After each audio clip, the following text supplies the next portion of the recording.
The capital நண்பர்களுக்கு வணக்கம். நான் உங்கள் நிரஞ்சன்.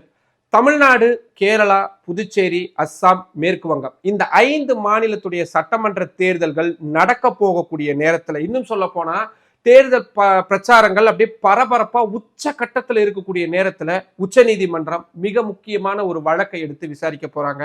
அந்த வழக்கு தேர்தல் களத்துல மட்டும் இல்லாம ஒட்டுமொத்த நாட்டிலேயுமே மிகப்பெரிய மாற்றத்தை ஏற்படுத்த போகுது. இன்னும் சொல்ல போனா இந்தியாவுடைய தலையெழுத்தை மாற்றக்கூடிய ஒரு வழக்காகவும் அது இருக்க போகுது. நான் சொல்றது எதையுமே உங்களால் நம்ப முடியல, ஆனா அதாங்க உண்மை.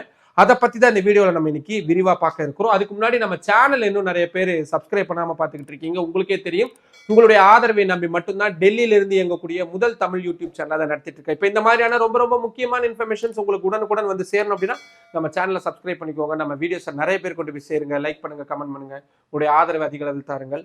வாங்க இப்போ வீடியோக்குள்ள போலாம். கடந்த 2018ஆம் ஆண்டு உச்ச நீதிமன்றத்துடைய 5 நீதிபதிகள் கொண்ட ஒரு அரசியல் சாசன அமர்வு ஒரு தீர்ப்பு வழங்கினாங்க. அந்த தீர்ப்பு வழங்கினப்போ நானும் சுப்ரீம் கோர்ட்ல தான் இருந்தேன். டைரக்டா அந்த கேஸோடைய ஜட்ஜ்மெண்ட்டை கேட்டு அப்போ நான் ஒர்க் பண்ற அந்த சேனலுக்கு நியூஸ் கொடுத்து லைவ் எல்லாம் போனேன்.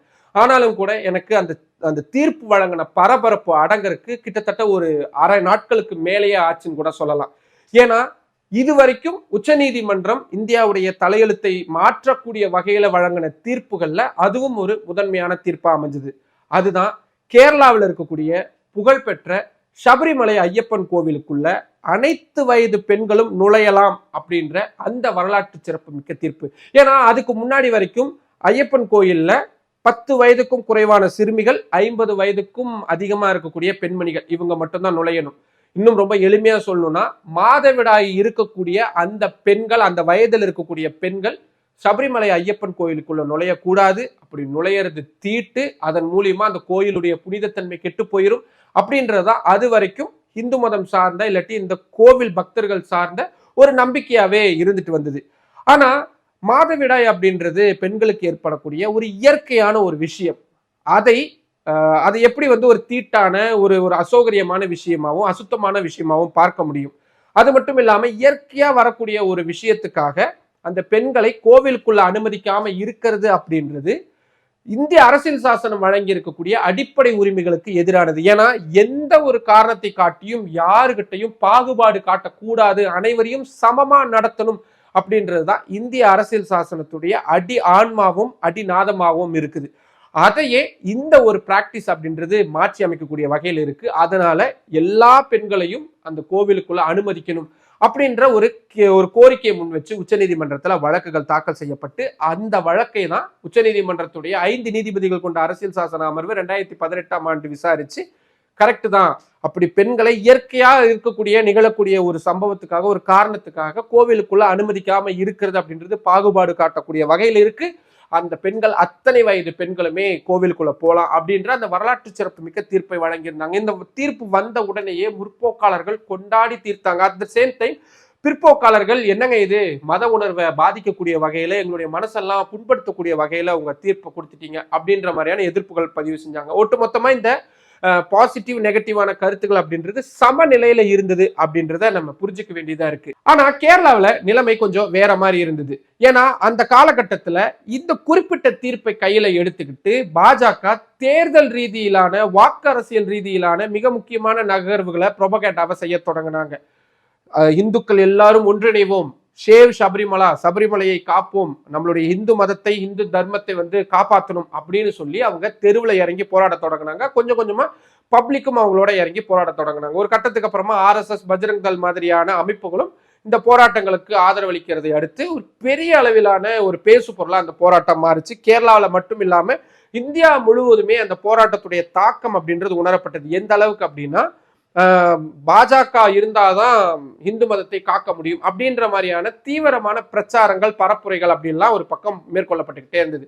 அதே சூழல தான் உச்சநீதிமன்றம் வழங்கிய தீர்ப்புக்கு எதிராக 60க்கும் அதிகமான வழக்குகள் அப்படின்றது, சீராய்வு மனுக்கள் அப்படின்றது தாக்கல் செய்யப்பட்டது. 2019ஆம் ஆண்டும் அந்த வழக்கை உச்சநீதிமன்றம் விசாரிச்சாங்க. ஆனா தெளிவான ஒரு தீர்ப்பா எதையும் கொடுக்காம அப்படியே கிடப்பிலேயே போட்டு வச்சிருந்தாங்க. கிட்டத்தட்ட 5-6 ஆண்டுகளுக்கு மேல நிலுவையிலேயே இருந்த அந்த வழக்கை இப்போ மீண்டும் விசாரணைக்கு நாங்க எடுக்க போறோம் அப்படின்னு அனௌன்ஸ் பண்ணியிருக்காங்க சுப்ரீம் கோர்ட். வெறும் 5 நீதிபதிகள் கொண்ட அந்த அமர்வு வழங்கிய தீர்ப்பை இப்ப நாங்க 9 நீதிபதிகள் கொண்ட லார்ஜர் பெஞ்ச் அப்படின்னு சொல்லப்படக்கூடிய அந்த பெரிய அரசியல் சாசன அமர்வு உட்கார்ந்து நாங்க ஆய்வு செய்ய போறோம் அப்படின்னு.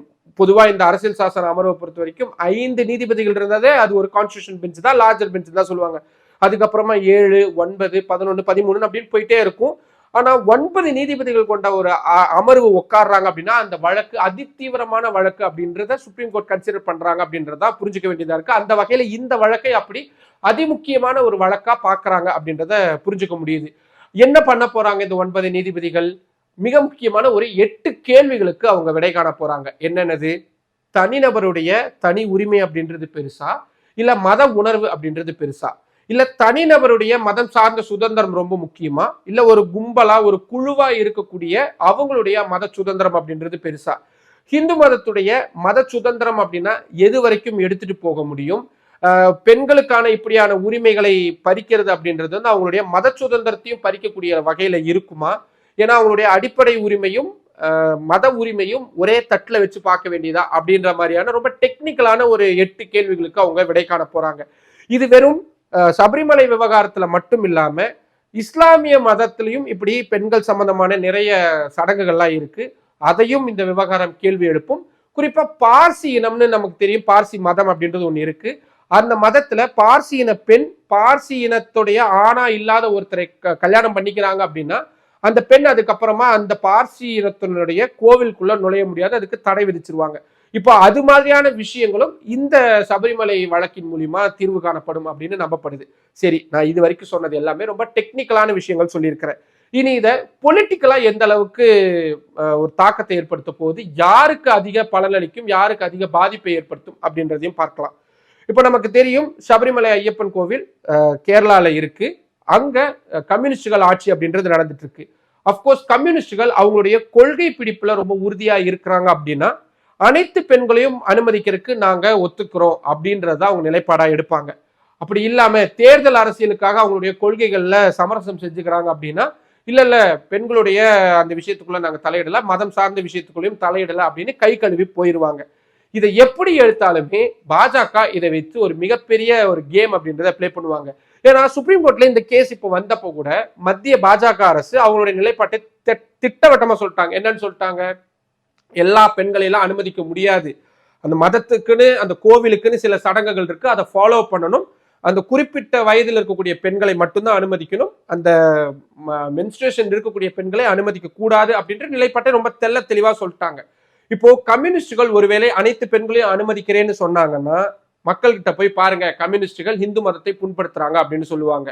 ஒருவேளை அவங்க நாங்க எதையும் பண்ணல, கை கழுவிறோம், நாங்க எதுவுமே முடிவெடுக்கல அப்படின்னு சொல்லிட்டாங்கனாலும் அப்பவும் அதையே தான் சொல்ல போறாங்க. இது வெறும் கேரளாவில் மட்டும் இல்லாம அண்டை மாநிலமான தமிழ்நாட்டிலையும் புதுச்சேரியிலும் பெரிய அளவில் எதிரொலிக்கும். ஏன்னா ஏற்கனவே திமுக சனாதனத்துக்கு எதிரான கட்சி, இந்து மதத்துக்கு எதிரான கட்சி அப்படின்ற கட்டமைப்பை பாஜக தொடர்ச்சியா முன் வச்சுக்கிட்டே இருக்காங்க. இப்போ திமுக கூட கூட்டணியில டைரக்டா இருக்கிறது கம்யூனிஸ்டுகள் தான் இருக்கிறாங்க. கேரளாவில் கம்யூனிஸ்ட் அரசு எடுக்கக்கூடிய முடிவை தமிழ்நாட்டிலையும் வச்சு பெரிய அளவில் அரசியல் பண்ணுவாங்க பாரதிய ஜனதா கட்சி. அப்கோர்ஸ் அது புதுச்சேரியிலையும் பண்ணுவாங்க. இது வெறும் இங்க மட்டும் இல்லாம மேற்கு வங்க மாநிலத்திலே இதோடைய தாக்கம் இன்னும் கொஞ்சம் அதிகமா இருக்கும். ஏன்னா மேற்கு வங்க மாநிலத்திலும் ஹிந்து முஸ்லீம் அப்படின்ற மாதிரியான மதம் சார்ந்த பிரச்சாரங்களை தான் வந்து அவங்க பெரிய அளவில் எடுத்துக்கிட்டு இருக்கிறாங்க.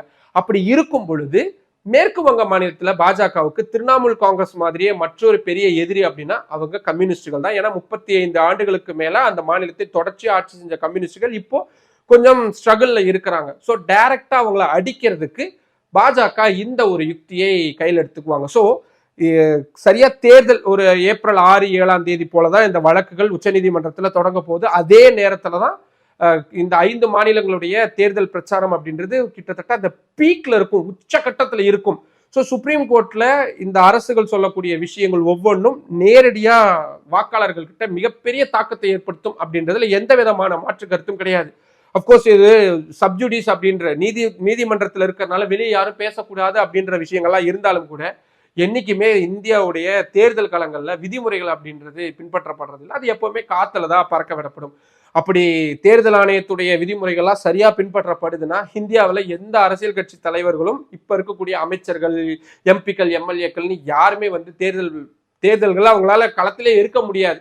அந்த மாதிரியான சூழல்ல இதுவும் அதே மாதிரிதான் போயிடும். தொடர்ச்சியா பாஜகவும் சரி மற்ற கட்சிகளும் இந்த ஒரு குறிப்பிட்ட விவகாரத்தை முன் வச்சு தேர்தல் பிரச்சாரங்கள்ல ஈடுபடதான் போறாங்க. ஆனா அது பாசிட்டிவா போறது பாஜகவுக்கு போறதுக்கான வாய்ப்பு ரொம்ப ரொம்ப அதிகமா இருக்கு அப்படின்றத நம்மளால ஓரளவுக்கு புரிஞ்சுக்க முடியுது. இந்த சபரிமலை வழக்கு இல்லாம தகவல் அறியும் உரிமை சட்டம் சம்பந்தமான ஒரு வழக்கையும் இதே மாதிரி மார்ச் ஏப்ரல் காலகட்டத்துல தான் உச்சநீதிமன்றம் விசாரிக்க போறாங்க.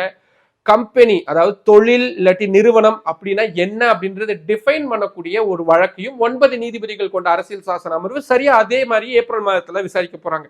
இந்த 2 வழக்குகளுமே இந்தியாவுடைய தலையெழுத்தை மாற்றக்கூடிய தலையெழுத்தை நிர்ணயிக்கக்கூடிய மிக முக்கியமான வழக்குகள்.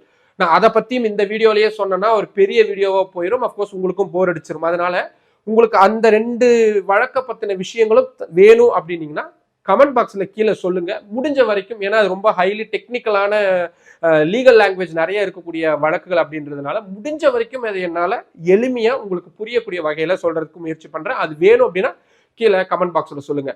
ஆனா இப்போதைக்கு இந்த சபரிமலை வழக்கை பொறுத்த வரைக்கும் அது நான் சொன்ன மாதிரி தேர்தல் களங்கள்ல எப்படியான தாக்கத்தை ஏற்படுத்தும்னு உங்களுக்கு தோணுது, இல்ல அதெல்லாம் ஒன்றும் ஆகாதுங்க அப்படின்னு உங்களுக்கு தோணுதா? யார் இதனால பலனடைய போறாங்க? மிக முக்கியமா குறிப்பிட்ட மாநிலத்துடைய தேர்தல் நடக்கக்கூடிய அந்த சமயத்துல உச்சநீதிமன்றம் இந்த வழக்கை ஏன் விசாரணைக்கு எடுத்துக்கிறாங்க? இதை பத்தின என்ன விதமான கருத்துக்கள் உங்களுக்கு தோணினாலும் அதை கீழே கமெண்ட் பாக்ஸ்ல சொல்லுங்க. மற்றும் ஒரு வீடியோவில் சந்திக்கலாம். நன்றி. நம்மளோட கேபிட்டல் சேனல்ல இன்னும் நிறைய பேர் சப்ஸ்கிரைப் பண்ணாம பாத்துக்கிட்டு இருக்கீங்க. உங்களுக்கே தெரியும், உங்களுடைய ஆதரவை நம்பி மட்டும்தான் டெல்லியில இருந்து இயங்கக்கூடிய முதல் தமிழ் யூடியூப் சேனல் அதை நடத்திட்டு இருக்கு. இப்ப இந்த மாதிரியான ரொம்ப ரொம்ப முக்கியமான இன்ஃபர்மேஷன்ஸ் உங்களுக்கு உடனுக்குடன் வந்து சேரணும் அப்படின்னா நம்ம சேனலை சப்ஸ்கிரைப் பண்ணிக்கோங்க. நம்ம வீடியோஸை நிறைய பேர் கொண்டு போய் சேருங்க. லைக் பண்ணுங்க, கமெண்ட் பண்ணுங்க. உங்களுடைய ஆதரவை அதிக அளவில் தாருங்கள். நன்றி.